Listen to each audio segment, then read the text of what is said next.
So there are a lot of issues that go on with professional wrestling. You might have a lot of questions. You might have a lot of solutions. You might think that, hey, this idea is really good. I'm here to tell you that you're wrong, because everybody has these perceptions about wrestling and what makes it work, what makes it doesn't. But the real only difference is that I haven't given my opinion on it. So this is a presentation by Forrest Sova about how to fix professional wrestling. Now, what is wrestling's biggest problem? Well, a lot of people have a lot of different answers to that question because everybody is different. Wrestling fans are not a monolith. The people who consume wrestling are not a monolith. Now, you might say, like, okay, what's wrestling's biggest problem? Too many flips. No one's selling enough. We're getting too far away. It's supposed to simulate a fight. It's supposed to look like a fight. No one's struggling. Everyone's flipping. Everyone's going for the gif. Maybe it's that. Maybe it's too many flips. Maybe everybody's too friendly. We used to have tough guys in wrestling. Bouncers used to come into wrestling and they'd spit in your eye and stab you in the stomach and they'd die. Everyone used to be tough, and now it's just athletes and people who play video games. No one's backstage doing crack. Maybe that's a problem. Maybe there just aren't enough tough guys in wrestling left. But maybe it's like, I don't want to fuck the wrestlers. The wrestlers aren't hot anymore. It's really impeding my enjoyment. Please, God, let me want to fuck the wrestlers. I'm begging you. Please, I'm on my knees. I'm chomping at your zipper. Please, let me fuck the wrestlers. These are common problems that people perceive as the big problem in wrestling. To which I say, no. None of these are the problem. None of these are the problem in wrestling. Too many flips? Watch wrestling without flips. There's plenty of it. Everybody's friendly. It's better than doing crack. You don't want to fuck a wrestler? Skill issue. None of these are the problem in wrestling. You know what is the problem in wrestling? Nobody has any new ideas. All those ideas that I just listed before, everybody has those issues. Nobody even has new problems. No one has new ideas to fix stuff. Nothing. When a wrestling company is struggling, you'll see this with AEW, with WWE, with New Japan, any company that is prominent and struggles, has a struggle period. There will be a lot of people who will be online and give some suggestions. You'll notice some common ideas for struggling companies. There's a lot of the same 6 things get suggested. So here's a couple of them. Just do X from insert glory era from the past. Now, this obviously varies from what you think a glory era is and what you think is great from that glory area. It could be do something from 2005 Ring of Honor. It could be do something from Battle Arts. Could be do something from UWFI. Could be do something from the 70s Jim Crockett Promotions. But it's always do something from the past. No new ideas. Do an idea that's been done before. There is the similar, but I think distinctly different, have some dude do an open challenge. Not a new idea. John Cena did an open challenge in 2013-ish. 2013, 2014, United States Championship Open Challenge. Now, every fucking dick who wins a title, United States Championship, any mid-card championship, every fucking guy is like, oh, he should do an open challenge. And I get it. It's a free match. You don't have to build up to it. It's a great way to get something over. Stupid. Dumb idea. Stop suggesting it. Then there is, again, similar line of thought. Use this wrestler like another wrestler from the 90s and 2000s. The 2 biggest examples of this, I think, are current day Chad Gable, who people just suggest do every Kurt Angle character spot 20 years later. Like, people want him to shave his head. People want him to have people who are like the team Angle. People calling him Pert Gable. People are doing "you suck" chants at him. He just make him Kurt Angle. Just make him Kurt Angle. Why does he have to be his own person? Make him Kurt Angle. And then the other one is Bray Wyatt circa 2014. It's like, just make Bray Wyatt, like, stop having Bray Wyatt go out there and lose feuds. Make him like The Undertaker in WrestleMania. Make him, he rarely wrestles. His aura is intact. He doesn't lose. And when he does wrestle, he wins. Just book him like The Undertaker. Just treat him like The Undertaker. All sorts of ideas of how to use this current guy like an older guy. And the answer to all of this, besides, like, you could pick these apart, these logistical issues, But the real answer to all this has all been done inherently, because all of these ideas are old ideas. And you might look at this and say, well, Forrest, the reason why I'm suggesting this is because they have been done. They've been proven to work. So why would I suggest something that is new and is not proven to work when I could say, hey, why doesn't Chad Gable just be like Kurt Angle? We know that the Kurt Angle formula works. To which I say, these ideas have all been done. We don't need to do them again because at best it's a net neutral, and at worst you look stupid and embarrassing. All these ideas have been done. No point in doing them again. So what we need is a new idea to fix wrestling.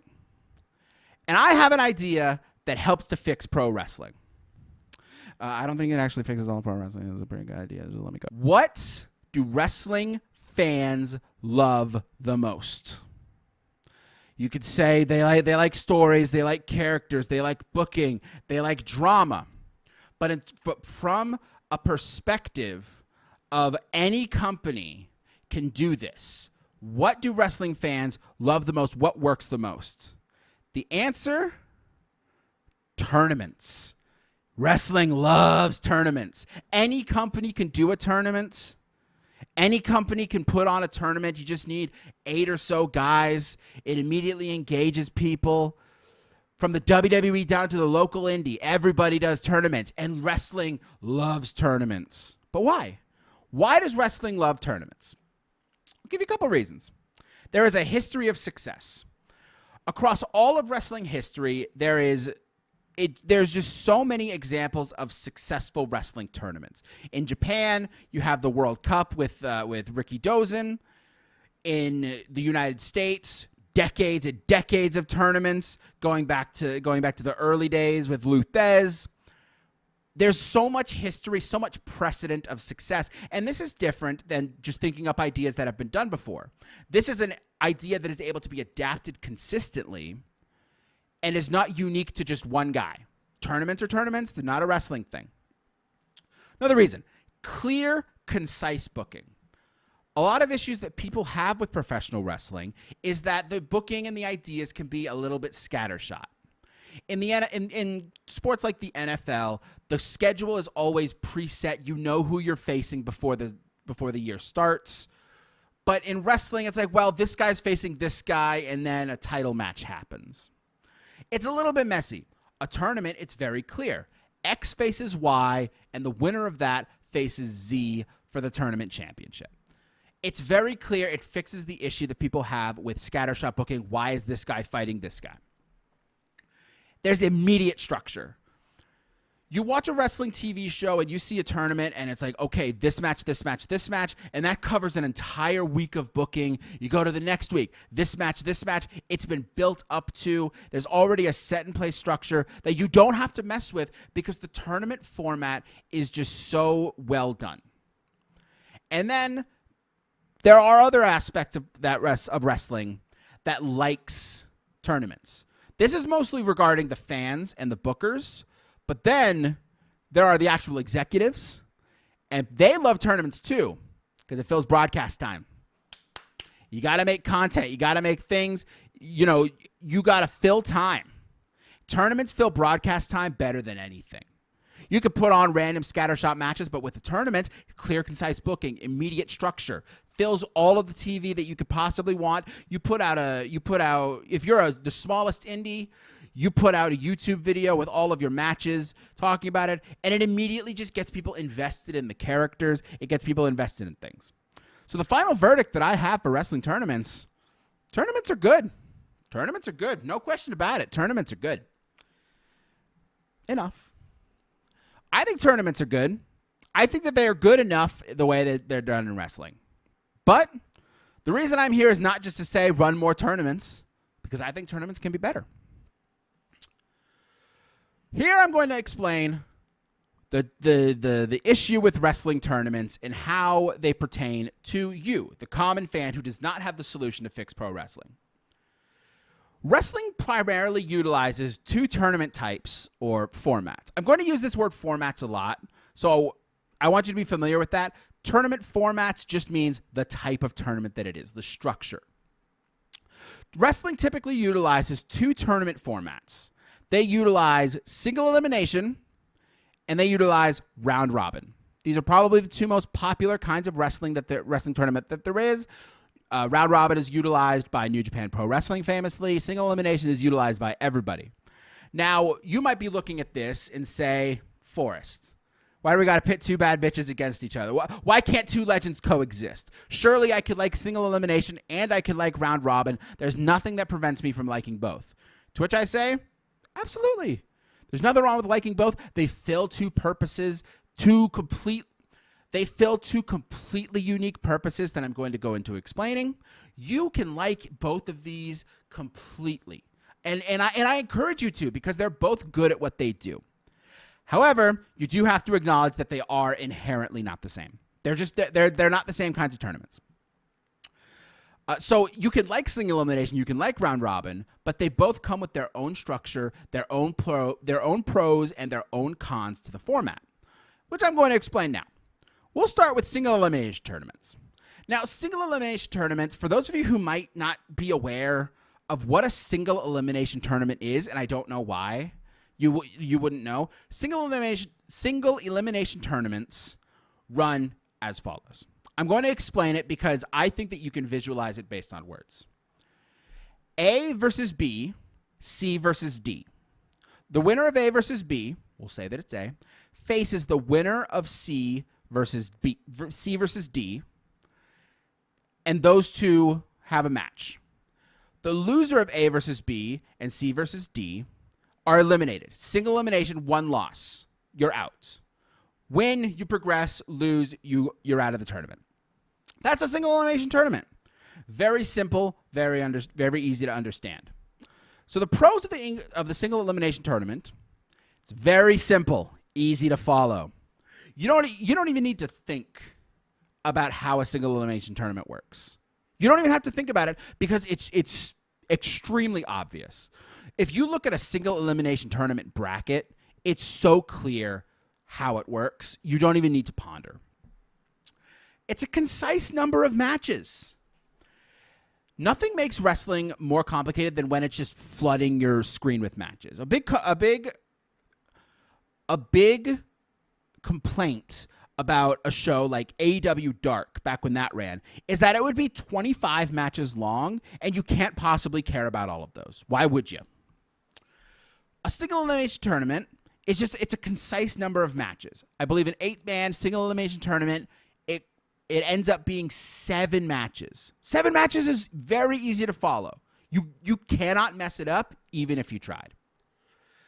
When people think of a tournament, a single elimination tournament is their baseline. And that is a good thing. That is a very good thing that you need, because whenever you try to run different types of tournaments, you run a Swiss style tournament, round robin, you think of any other off-kilter tournament type, you have to fight against people's perceptions that what they mean by tournament is a single elimination tournament. You have to fight against that perception. And a lot of what wrestling is with new ideas is you have to get people on board. When you say a tournament, people just think single elimination, and you don't have to fight that to do anything. I think that single elimination tournaments, their big pro is that they are very easy to understand, to the point where I think everybody understands them. But now we get into the cons. There's very little unique flavor to a single elimination tournament. And I think that just comes down to the flip side of it being simple and easy to follow. If you've seen one single elim tournament, you've kind of seen all of them. The matches might be different, but the cadence and the feel of the tournament is just inherently not it has to be the same. There's a surprising potential for slop. Even in an 8-man single elimination tournament, if you have someone who's clearly winning on one side of the tournament, you can argue that the other side of the tournament doesn't really matter. It doesn't really matter at the end of it. Very surprising potential for slop. If a match doesn't matter, even though there's 7 matches, if one of 7 doesn't matter, that's a problem to me. Single elimination tournament, Wrestling doesn't seed. Does not seed. There's no seeding for wrestling tournaments because there's no rankings. There's no structure to it. Matches are kind of just thrown in haphazardly. And I think that kind of takes away from what makes a single elimination tournament so nice. And finally, you need to know the company for it to matter. I think that if you drop in and watch a tournament in a wrestling company, you need to have a lot more context than wrestling companies will typically provide because they assume that you do know things. Now, everybody who looks at this slide, you might be looking at this and thinking, what the fuck do these mean? What do these two mean? Wrestling doesn't see, you need to know the company for it to matter. What's your problem, Forrest? Why are you being such a jerk? Why are you overthinking the tournament format? Hey, man, chill out. Chill out, man. You don't got to be like that. I'll explain it. Just chill out. Be easy. You need to know the company for it to matter. Now, you might look at this and say, well, I watch the company, otherwise I wouldn't be watching the tournament. The idea behind this process to fix professional wrestling is that anybody can adopt this idea from the biggest company to the smallest company, meaning that you wouldn't need to know every single person and every single story going into the tournament for it to matter. It should be able to communicate its stakes, its processes, its participants very easily. For the most part, if you don't know a company, the different stories that are being told in the tournament will matter very, very little. And I think that what I can describe this is micro stories. And what that means is that the story of a tournament are all pretty similar with a single elimination tournament because it's just match, which fixes some issues with wrestling, but not all of them. The micro stories are between the two people. Wrestling likes to pit this guy, this guy, this guy, this guy. These two might have a feud. These two might have a feud. But then the next round, they'll face each other. Then the next round, those two will face each other, and they have a feud. I think that's a great process. But if you don't know those stories, sure, you might be able to have commentary be able to tell you about it. But if you don't know that context, these matches are just going to kind of fall by the wayside. I'll give you an example about this, about how you need to know a company for the stories to matter. This is Zack Sabre Jr., and we're going to talk about Zack Sabre Jr. and the 2018 New Japan Cup, which is New Japan's yearly single elimination tournament. Now, Zack Sabre Jr., as you can see, won the 2018 New Japan Cup. We're going to ignore that. But I want to give you some context about who Zack Sabre Jr. was going into the New Japan Cup. Now, Zack Sabre Jr. is a British wrestler who debuted for New Japan Pro Wrestling in 2017, about a year before the New Japan Cup. And going into the 2018 New Japan Cup, Zack Sabre Jr. had 37 matches, which solid amount. He participated in 2017's G1 Climax, their round-robin tournament. We'll talk about those in a few minutes. But when he participated in the 2017 G1 Climax tournament, he got a couple wins. He got a win over Hiroshi Tanahashi, who was the Intercontinental Champion at that point, one of New Japan's biggest stars.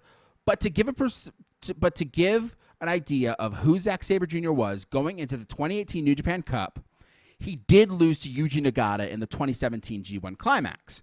This is significant because Yuji Nagata was participating in his final G1 Climax tournament. And he was only going to get one win. Most people thought it would be on the last night against Bad Luck Fale. Bad Luck Fale, big heel, one of Yuji Nagata's students. You go over, you bow to each other. That didn't happen. Yuji Nagata ended up getting his only win over Zack Sabre Jr. And so Zack Sabre Jr. continued participating throughout the year, had 37 matches, and going into the 2018 New Japan Cup tournament, he wasn't like nobody, but he wasn't a big star. He wasn't a major personality. So here you can see the 2018 New Japan Cup bracket. 16-man tournament, big tournament. Over here, you see Zack Sabre Jr., and he's in what's called the death bracket because he is paired up with Tetsuya Naito, Kota Ibushi.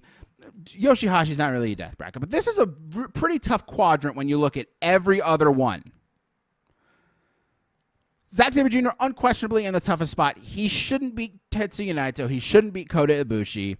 Yoshihashi's 50-50. But his first round match is Tetsuya Naito. Now, Naito probably isn't going to win the tournament. He'd faced Kazuchika Okada, who was the heavyweight champion, at Wrestle Kingdom that year, and he'd lost. They're probably not going to run that so soon after Wrestle Kingdom. But still, he's probably going to lose later in the tournament than the first round to Zack Sabre Jr. Uh-oh! Zack Sabre Jr. gets the win, wins by submission over Tetsuya Naito. Okay, not a big deal. Zack Sabre Jr. moves ahead and faces Kota Ibushi, who beats Yoshihashi. Unfortunately, we didn't have to put up that 50-50. Kota Ibushi faces Yoshihashi, and Kota Ibushi at this point is probably not going to win the tournament, but I think that he actually has a pretty good shot. Kazuchika Okada is in the midst of one of the longest IWGP Heavyweight Championship reigns at the time, and while he faced Tiger Mask W in 2017, it was a non-title match on the anniversary show, and it wasn't technically Kota Ibushi. And Kota Ibushi is a very new face, big star. That would be a really big match to have at Sumo Hall. Uh-oh! Zack Sabre Jr. beats Kota Ibushi. Whoops him. In the semifinals, Zack Sabre Jr. goes up against Sonata. Now, Sonata is an interesting case because he is pretty solidly pushed by New Japan, but he hasn't had that like breakout moment. He hasn't had that breakout time. In the previous year, Evil, who is in the same faction as Tetsuya Naito, Los Ingobernables de Japón, Evil got a win over Kazuchika Okada in the 2017 G1 Climax and faced Okada at King of Pro Wrestling for the IWGP Heavyweight Championship.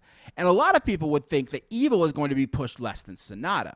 So if you think that, hey, they're going to be building up Okada versus Naito maybe at Dominion, then maybe you run Okada and Sonata in Sumo Hall by having Sonata win the New Japan Cup. So then Sonata would beat Zack Sabre Jr. Uh-oh! At this point, going into the final, Zack Sabre Jr. has beaten Tetsuya Naito, Kota Ibushi, and Sonata to get to the final against Hiroshi Tanahashi. It was pretty clear that Zack Sabre Jr. was probably going to win, because if he beats Naito, Ibushi, and Sonata, he's probably going to beat Tanahashi. Then again, Zack Sabre Jr. has already beaten Kota Ibushi, Tetsuya Naito, and Sonata. He doesn't need to beat Tanahashi. He doesn't need to win the New Japan Cup. He's already a made man, and he's 1-1 against Tanahashi. Tanahashi can beat Zack Sabre Jr., win the New Japan Cup. Okada and Tanahashi is a classic rivalry. They have that feud, and that's a major, major match for Sakura Genesis, a major show on the New Japan calendar. Obviously, you can see the picture here. Zack Sabre Jr. beats Hiroshi Tanahashi. Now, you might look at this and say, wow, that's amazing. All that context and all that knowledge, this is an incredible run. And watching it, let me tell you, it was an incredible run. Zack Sabre Jr., every single match that he had was surprising. From March 11th to March 21st, 2018, I was just in shock every time Zack Sabre Jr. had a match because he kept winning. I didn't think he was going to win, and it was one of the most surprising runs that I've ever seen in pro wrestling. However, I watched it as a New Japan fan. If you don't know New Japan, this run means nothing. It doesn't mean a single thing. Because if you don't know Zack Sabre Jr.'s status in New Japan, and you don't know Tetsuya Naito, Kota Ibushi, Sonata, Hiroshi Tanahashi, Kazuchika Okada, the history of the New Japan Cup, all of that, if you don't know any of that, which many people don't, what does this run mean to you? I don't think this run means anything, because why should it mean anything? It shouldn't mean a single thing, because they can't just explain the entire history of these participants. It's too much. So if you go into this and don't know anything about these people, it doesn't mean a single thing. It doesn't mean anything. This run meant nothing if you didn't watch New Japan. I did watch New Japan, so I thought it was a great run. Then there's the other issue with professional wrestling tournaments, and that is wrestling does not seed. Now, if you don't watch other sports, you might be asking, hey, Forrest, what is seeding? What does that mean? It's actually pretty easy. Seeding determines the strength of competitors and uses that to create a bracket. And the way that you determine the strength of competitors, it's usually an objective thing. It's not like I pick this guy, this guy, this guy. I want to pick my 8 best guys and put them in the tournament. It's usually pretty concrete and undeniable. This practice is commonly seen in sports like the NFL, the NBA, things like that. And in those, for basketball and football in the U.S., they correlate to the regular season records, meaning that the team with the best record has the best seed and thus is going to get the easiest matchups. Because the best record has first seed, 8th is the best seed. The first faces the 8th, the second faces the 7th, as a reward for getting the best regular season record, incentivizing people to try their best the entire season. All sorts of problems with it as it pertains to the NFL and the NBA, but that's generally the practice. Why is seeding good? Why does wrestling need seeding to make single elimination tournaments work? Well, seeding a tournament is immediate structure while ensuring that the best competitors are the ones progressing. I think that if tournaments are so solid with their structure, that adding more structure is only going to help. So I'll give you an example of why seeding works. And I'm going to try to explain this pretty quickly because I think that the idea behind this is that you don't need to know any history to see why these moments matter. What I'm showing you now is the bracket for the AFC playoffs in the NFL during the 2019-2020 season. Now, what I want you people to understand is that this is perhaps the biggest war crime that I've ever seen in my life, and it has left me indelibly scarred as a human being, and I am reliving my trauma because I need to present this idea. So in this opening round, there are 2 games. There is the number 3 seeded New England Patriots versus the number 6 seeded Tennessee Titans, and the number 4 seeded Houston Texans versus the number 5 seeded Buffalo Bills. You don't need to know any of this. You don't need to know any history behind the Patriots and the Bills and the Texans and the Titans. You just need to know that right now, the top 2 seeds receive byes. And that is being seen in the Baltimore Ravens and the Kansas City Chiefs. But this round 2 is reseeded. What does that mean? What that means is that the Baltimore Ravens are the first seed. Meaning that when the first round is over, the lowest remaining seed is going to face the Ravens. So if the New England Patriots were to beat the Titans and the Texans beat the Bills, then the Texans are going to go to Baltimore to face the Ravens, while the Patriots are going to go to the Kansas City to face the Kansas City Chiefs. However, if what happens, and the number 6 seeded Titans upset the New England Patriots, and you could see that it's an upset because it's the number 6 seed beating the number 3 seed, then they're going to go to Tennessee while Kansas City faces the second lowest remaining seed. This is a reward for Baltimore being the number 1 team in the NFL that year. And as you can see as this bracket progresses, it ended up being the second round, the 1 seed Ravens faced the 6 seed Titans, the 2 seed Chiefs faced the 5 seed Bills. I don't need to explain any history for you to see that the AFC Championship game between the Tennessee Titans and the Kansas City Chiefs meant that the Tennessee Titans performed 2 massive upsets against the 3-seeded Patriots and the 1-seeded Ravens. You know that that's an upset because of the seeding. I could explain to you the history, that the New England Patriots are the defending Super Bowl champions. They are the head of a 20-year dynasty, the greatest dynasty in sports history. I could tell you that the Titans upsetting the Patriots was the worst thing that's ever happened to me in my life because it was the last time Tom Brady played a New England Patriots uniform. I could tell you that the Patriots losing, and so the Titans are the lowest seed remaining, and the Titans going to play the Ravens means that if the Patriots had have beaten the Titans, they would have gone to Kansas City and faced Kansas City, where they played them in the last season, beating them 2 times, one of them in the AFC Championship game. So they would probably have beaten them again because they're the goddamn Patriots. Meanwhile, what ends up happening, the Tennessee Titans beat the Patriots. Tom Brady never plays in a Patriots uniform again. They go on to play the 1-seeded Ravens. Lamar Jackson, the first Actually, he's not. I believe that he's the youngest MVP in the sports history, has one of the greatest seasons of football that anybody's ever seen. The Titans go on to beat them. Meanwhile, the Kansas City Chiefs, they go on and they only have to beat the Texans and then the 6th seed Cinderella run Titans to go to the Super Bowl and face the 49ers, where they win their championship, and now they're on a dynasty run. They're on this legacy run where they've won 3 Super Bowls in 4 years, where they've won 3 Super Bowls in 5 years, went to 4 Super Bowls. Now I got to talk about them like they're a competitor to the New England Patriots. It's the worst event that's ever happened in my life. You don't need to know any of that. You don't need to know any of those things. There are so many stories behind this little fucking image that has scarred me for life that I'm still mad about. Why did the Texans blow a 28-point lead? Patrick Mahomes threw like 8 interceptions. Why did they lose? Why did Patrick Mahomes run for 28 yards to get the lead over the Tennessee Titans? How did that happen? Who asked for that to happen? It did happen, and now the Kansas City Chiefs are tormenting my life. But I haven't watched football since 2019, so what do I give a shit? You don't need to know any of those. You can look at this image and know the seeds of the competitors and see, oh, the Titans beat the Patriots and beat the Ravens to go to the finals. And now the Titans facing the Chiefs, it's the 6th seed versus the 2 seed. Well, the Titans have beaten the 1st and the 3rd seed. So now that matchup matters because you've seen them make those big upsets. You don't need to know any of those stories or why I'm traumatized or why I'm upset. You just need to know the seeding. That's why seeding's good, because it adds an immediate structure that you can't question. So what have we learned about single elimination tournaments?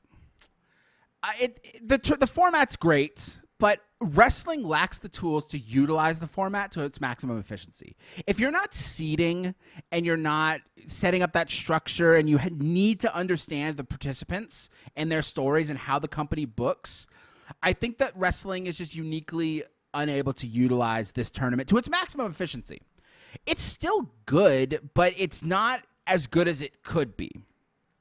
So the ultimate question comes down to, is this okay? Is it all right that wrestling isn't doing the best that it possibly can? That they're wasting the potential of the single elimination tournament by just booking matches? Sure. Yeah, that's fine. I think that the single elimination tournament is a good format. It's a good idea.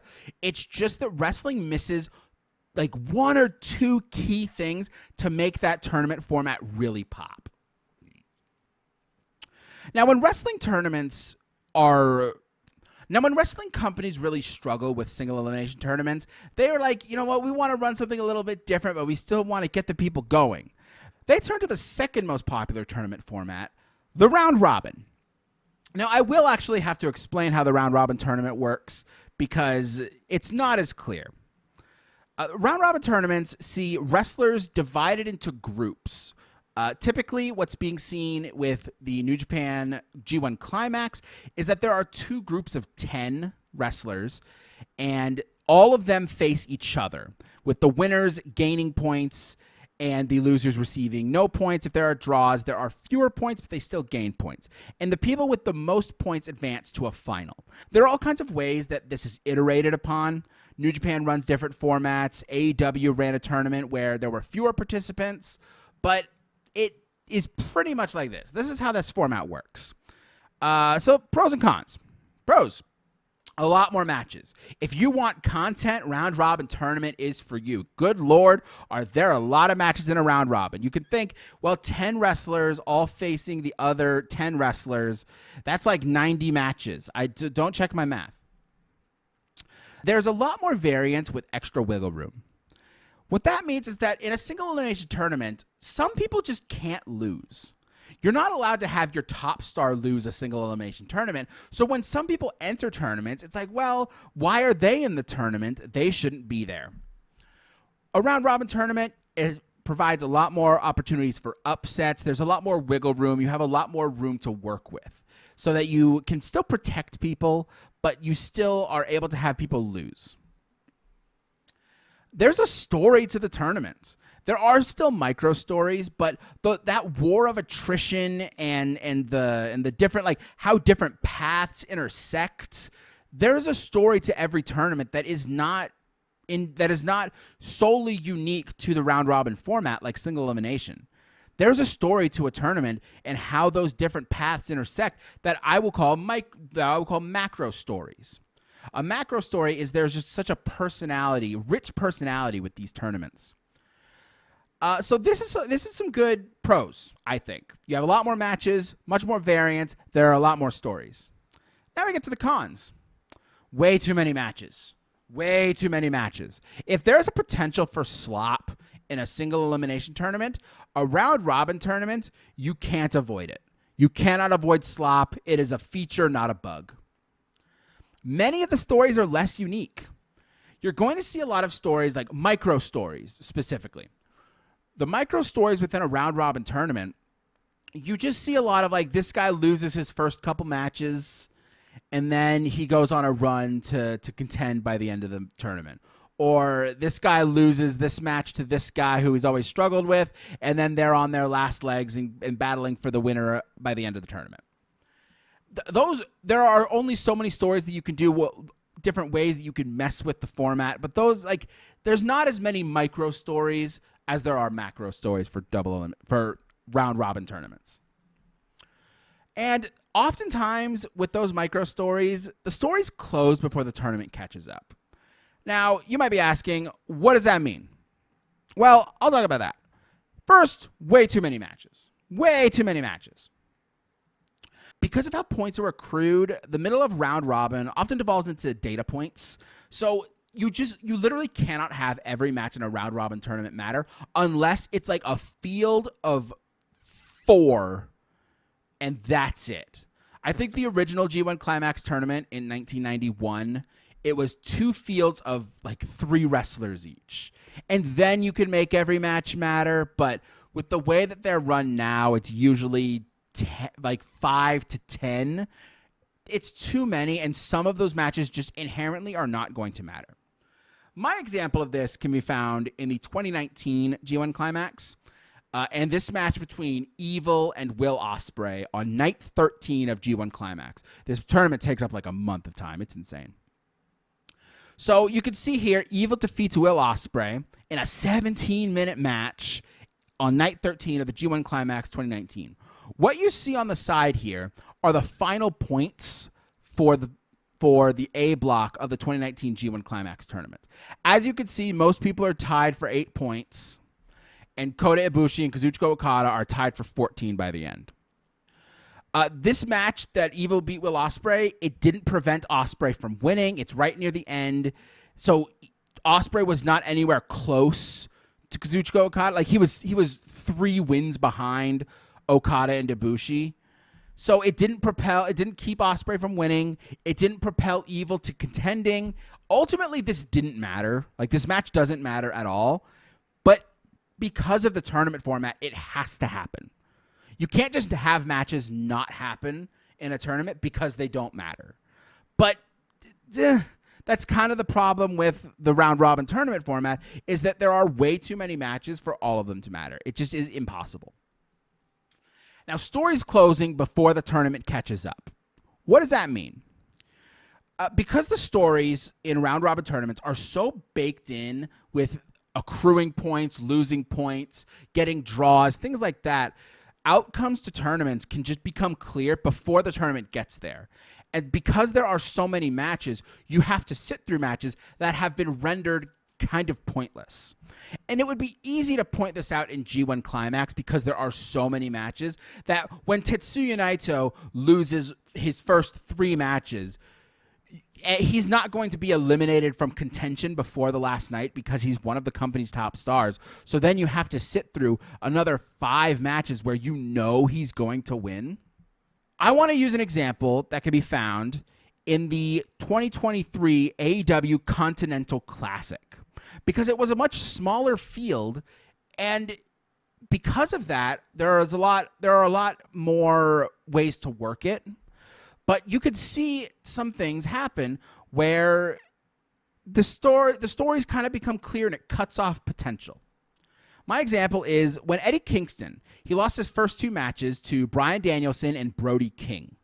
He then had, I believe, 3 more matches, maybe 4 more matches. I don't remember 100%. But if he lost another match, he could not win his block. He was physically incapable of winning his block because he could only go even, and everybody else, like, you'd have to really mess with the numbers. Because of this, when Eddie Kingston faces Cesaro and Daniel Garcia, realistically, he has to beat them, or else Eddie Kingston is just not in contention. And you could say, well, Eddie Kingston is not like a major top star, but he's not going to be, you're not going to have so many people eliminated from contention by the end of the night. Now, I think AEW booked this smartly because the story with Daniel Garcia, his micro story, is that he went 0-4, 0-5 going into the last night. So when he faces Brody King, he beats Brody King to get his big win. But by beating Brody King, he also prevents Brody King from getting the same amount of points as Eddie Kingston. And because Brody King beat Eddie Kingston in the beginning of the Continental Classic, it allows Eddie Kingston to get the position to move forward in the tournament. I think it was booked very smartly. You can book around it. But I think that this kind of thing happens all the time in these round-robin tournaments. There's just too much happening, and you kind of have to put some of it on rails. If you don't put it on rails, it just ends up just being this like shrieking mass of problems. So what did we learn?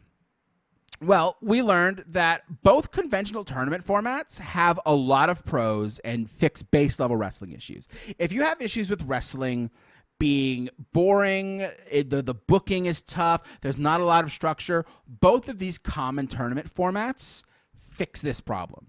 They absolutely fix this problem. They present other issues, but those you got to pick those apart. The structure in making wins and losses matter is objectively good. There's no world where you make a win or a loss matter more than it does in base level wrestling that it's bad. Like it cannot be bad, and all tournaments do is make sure that works. And the best mix of a tournament story are micro and macro. So with single-elimination tournament, it's all micro stories that are a little less accessible, whereas round robin are almost all macro stories that are more accessible, but it produces a lot more slop because you have to have some downside if you want some good. So then we go to the cons.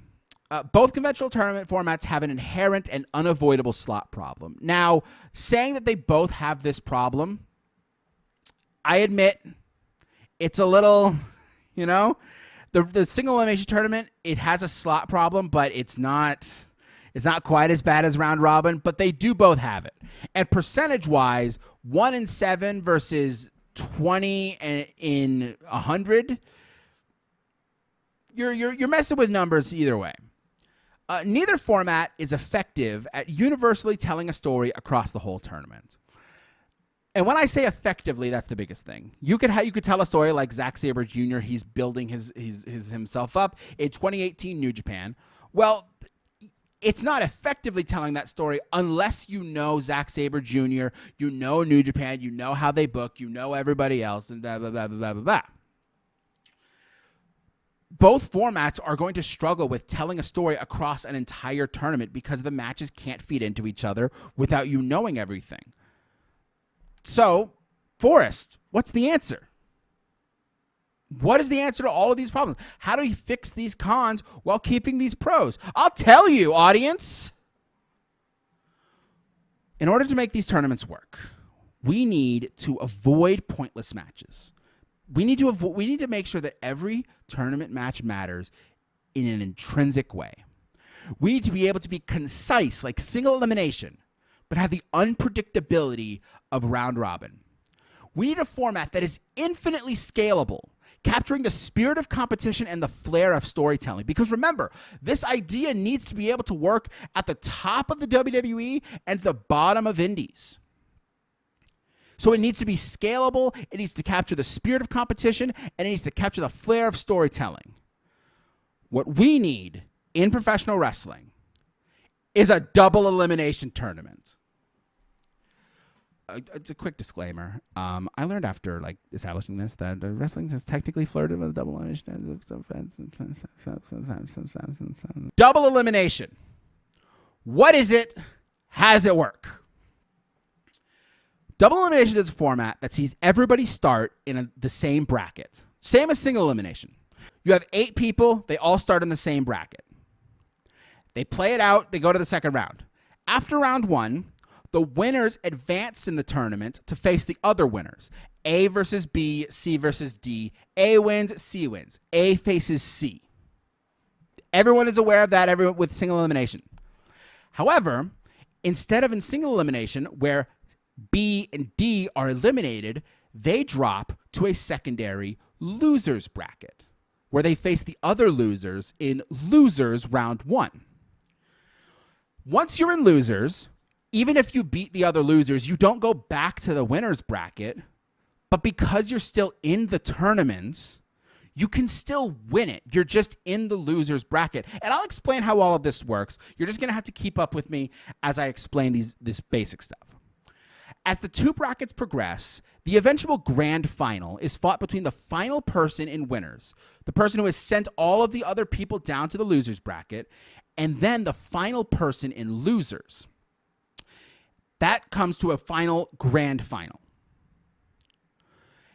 If the winner's side competitor in the grand final beats the person in losers, gets a pin, gets a submission, the tournament is over, the winner's side person wins.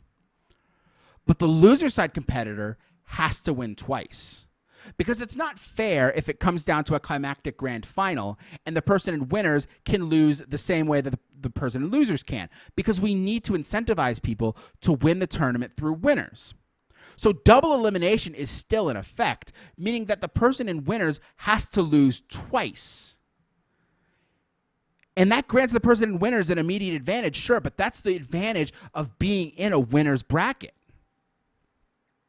It's easier to visualize with this bracket. You can see it says winners bracket, but we're going to say that this here, this 1 through 8 seeds, this is where everybody starts.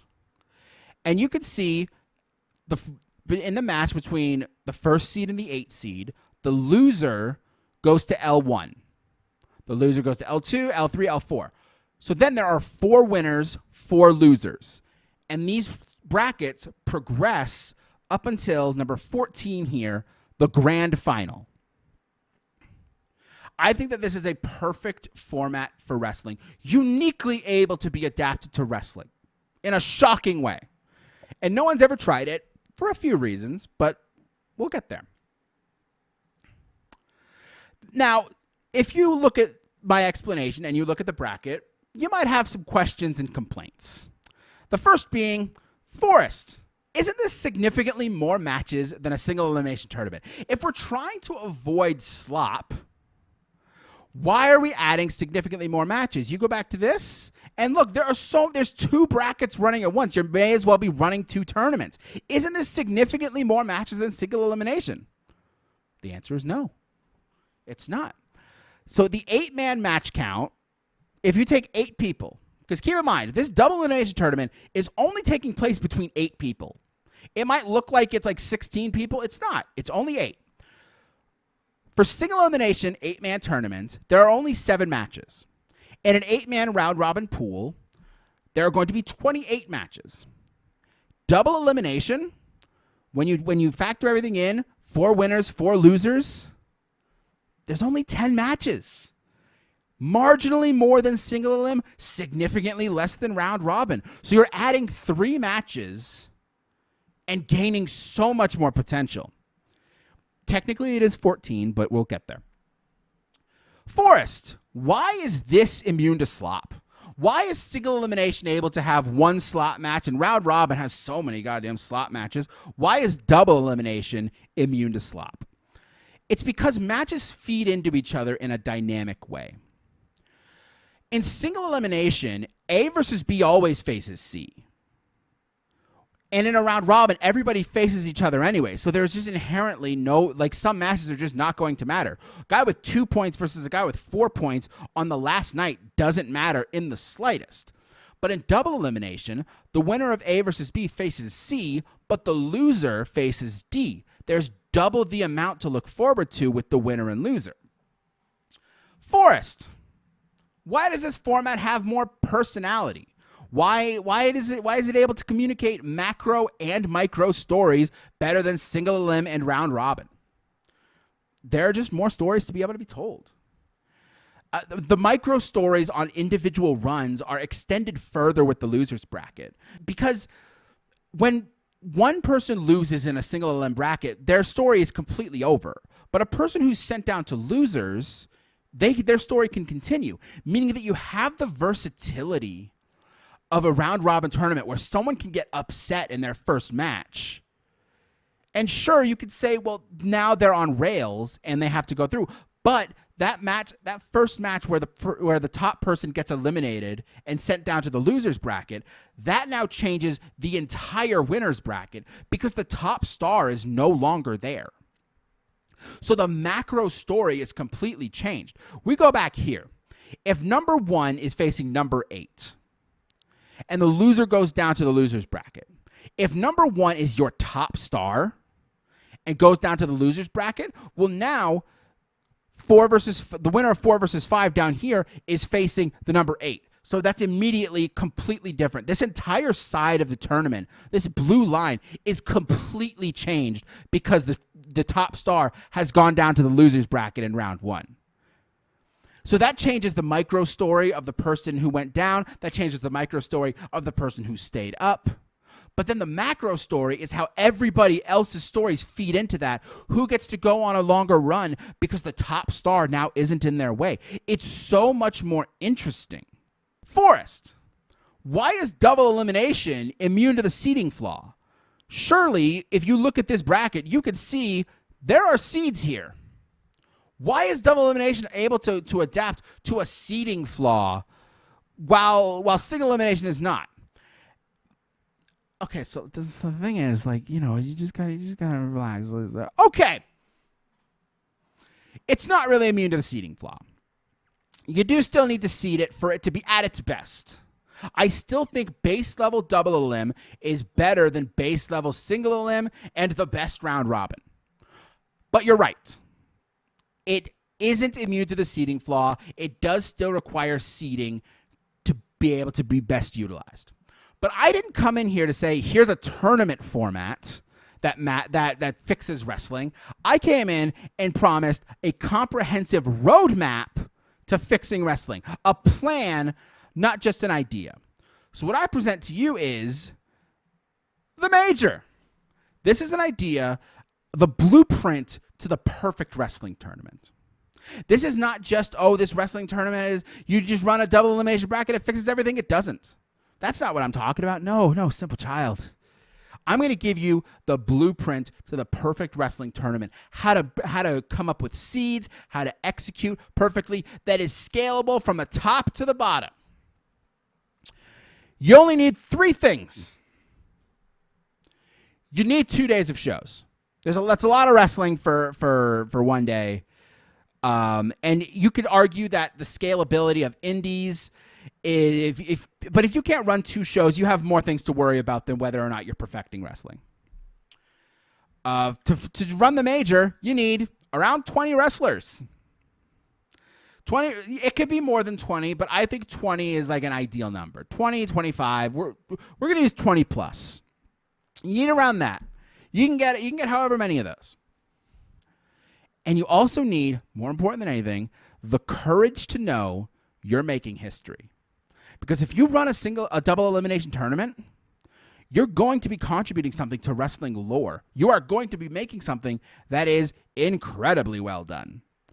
And that can be a little scary. No one wants to step outside of their box. Nobody wants to have any new ideas. I talked about that right at the beginning of the presentation. You need the courage to know that you're going to be doing something that might be criticized, but you need to know that you're doing the right thing. How all of this works with the major. The blueprint to the perfect wrestling tournament. It's broken up into 3 rounds. Round 1, the group stage. What the group stage does is it reduces the field of 20 plus down to a final 8. Now, 8 is a solid number. 8 is a good number for a single elimination tournament. It's good for a single pool of round robin. 8 is a solid baseline for what makes a tournament worthwhile. I think 8 is good. So you take that 20 plus, you field it down to 8 competitors. But what it also does is it establishes the seeding of the remaining 8 competitors. Because we're not getting around the seeding, we're going to seed it. We're going to take that 20 plus and we're going to bring it down, and it's all intrinsic to the major.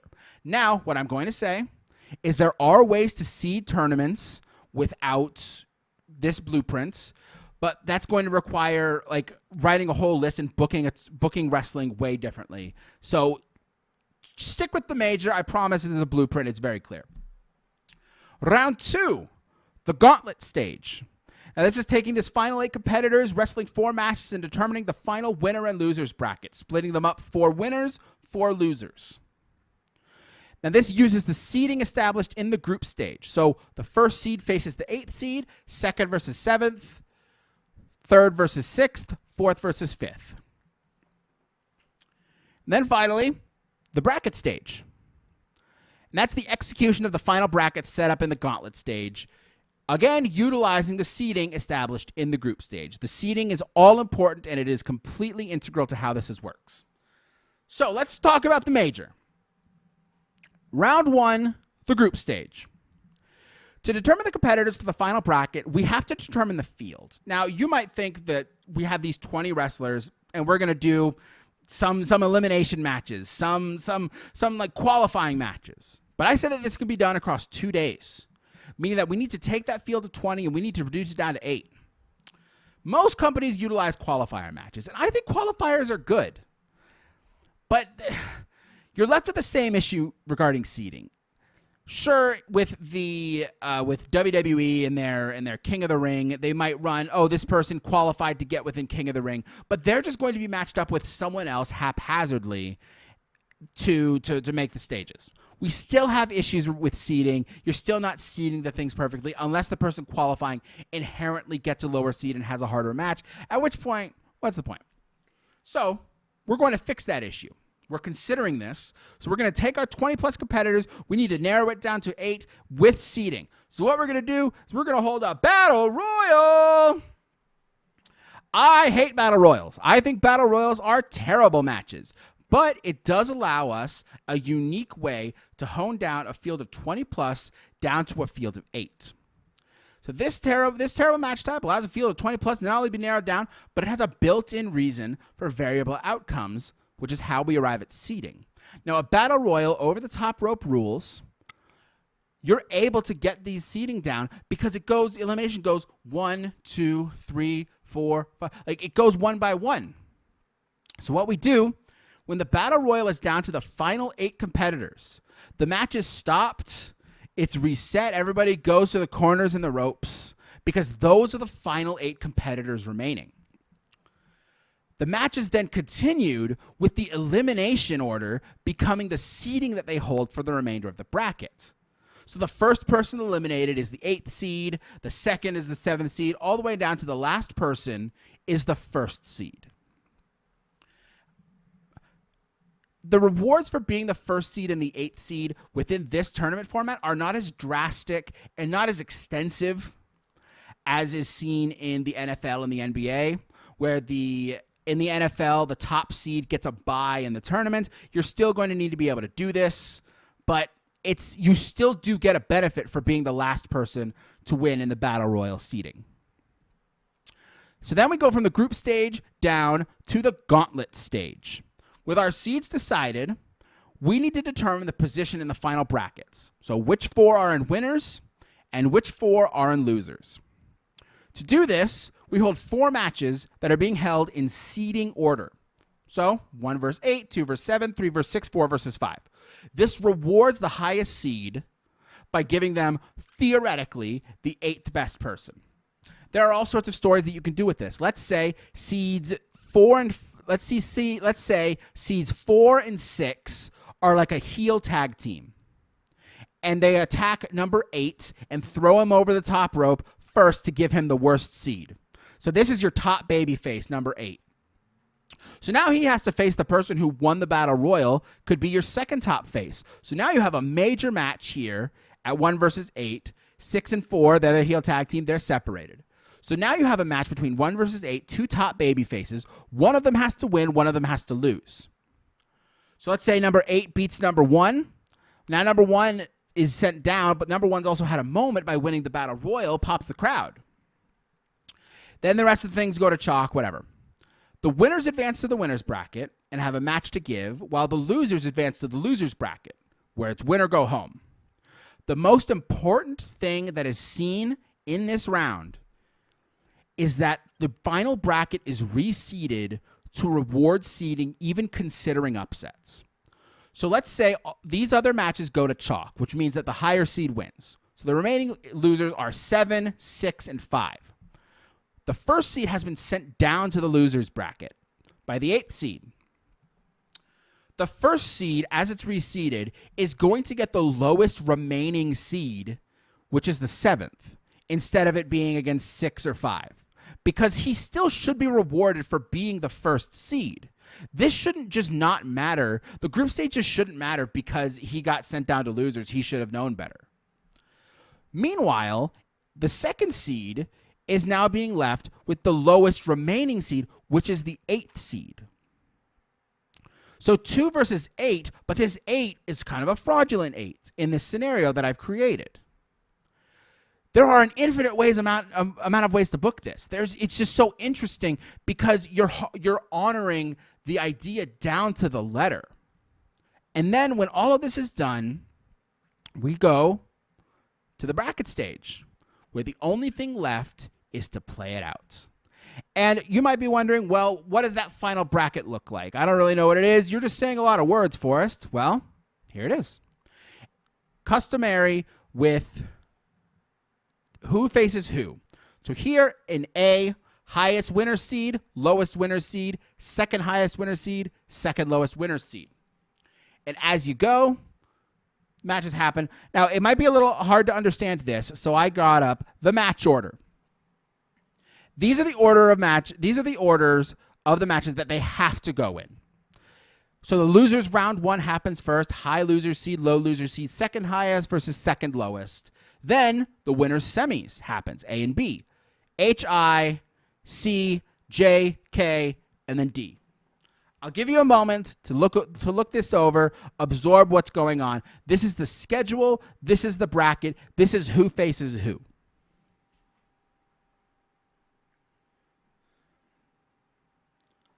Okay, we got some time. Now, if you looked at some stuff, you might have a couple questions logistically. So we have this, and we have some questions and complaints. You might be asking, why is losers so much longer than winners? You look at this, the winners, it ends after 2 rounds, whereas the losers, it goes on for 4. What's that about? It incentivizes staying in winners as long as possible. You should be rewarded for winning matches, but you don't get there's no buys, you're not skipping rounds. I believe that the way that the math works is that 1 round of winners is worth 2 rounds of losers, meaning that the longer you stay in winners, the shorter your tournament path is going to be. So it incentivizes you winning. It incentivizes getting the highest seed because then you're going to be facing technically the weakest competition. But it also accounts for upsets because if you stay in winners, you're beating the people who beat the people. Why does loser of A face the winner of G? And the loser of B face the winner of F? So what determines why the loser of A goes down to I, and why does the loser of B go down to H? Well, the answer to that is that the winner of F, over here in losers round 1, is expected to be the higher seed. But if the loser of A is the highest winner's seed, let's say there's an upset where the lowest winner's seed beats the highest winner's seed, now F, who is the highest loser's seed expected to win, is now facing the highest winner's seed. And that's not really right either, because you should be being rewarded for going forward. And this format accounts for upsets. So the average, splitting the difference of the second highest and the second lowest, so essentially seeds 2 and 3, either of those is the average is going to be better than the winner of the highest and the lowest. You're splitting the gap. You're splitting the difference. It guarantees an easier match on average to reward the higher seed all the way from the group stage. So if you remember, I brought up the 1 versus 8. In this scenario, 1 loses in round 1. He would be the highest loser seed because he's still the first seed. Now up here, it's going to be 2 versus 8. Now if 8 loses here, and this is the loser of A, well, now this is a rematch of 1 versus 8. We need to avoid that because that match has already happened. That could maybe happen down here when it's the final losers matches, but it doesn't really, you can't do that. You know what I mean?